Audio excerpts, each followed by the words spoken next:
अगर आप इसको इस्लाम के नज़रिए से देखेंगे तो ये पुण्य का काम किया है उन्होंने, ये सवाब का काम किया है उन्होंने। ये कुरान के स्क्रिप्चर सूरह तौबा की जो 5 आयत है उसके अंदर सेम टू सेम यही प्रक्रिया लिखी है कि काफिरों को जहाँ पाओ वहाँ देखो, उनको मारो, घात लगा करके उनको मारो। इन्होंने भी तो वही किया, घात लगा के मारा, बाकायदा उसकी रेकी हुई है। क्या इस्लाम में ये लिखा है, कुरान में ये लिखा है किस तरीके से निहत्थे लोगों को इस तरीके से देश के वासियों को भून दिया जाए, उनको मार दिया जाए? आइए, मैंने कुरान की तो आपको आयत बताई है, जो सूरह तौबा है कुरान की 9वीं सूरह है और उसकी 5वीं आयत है, वहाँ पे ये लिखा हुआ है। सेम इसी तरह बर्बर तरीके से मारने का लिखा हुआ है।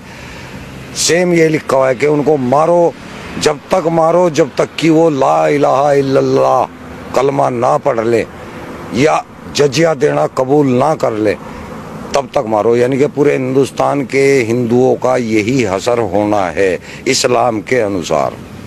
इस्लाम के अंदर अल तक़िया नाम की चीज़ होती है, आपने सुना होगा अल तक़िया। अल तक़िया वो चीज़ है जब इस्लाम के अंदर हमें कोई ऐसा काम करना होता है जो कि सामने लोगों को नाजायज़ दिख रहा है, तो आपको वहाँ लोगों को तो नाजायज़ बताना है, लेकिन काम वो सवाब का करना है आपको। इसको बोला जाता है अल तक़िया। तो ये अल तक़िया करते हैं, जो कहते हैं ना हिंदू मुस्लिम भाईचारा, ये अल तक़िया है, ये कुरान के अंदर है, हदीसों के अंदर है। मुसलमानों को तो, मैं इंडिया के मुसलमानों की बात कर रहा, बाहर के नहीं। मुसलमान इंडिया का जो है वो अनपढ़ है, उसको कुरान के बारे में कोई नॉलेज नहीं है, इसलिए अगर वो भाईचारे की बात कर रहा है तो वो ठीक कर रहा है, लेकिन वो इस्लाम के अनुसार गलत कर रहा है। इस्लाम के अंदर कोई भाईचारा इस टाइप का नहीं है।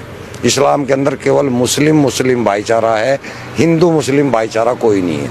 आप पढ़ के देखें या किसी आलिम से बात करके देखें।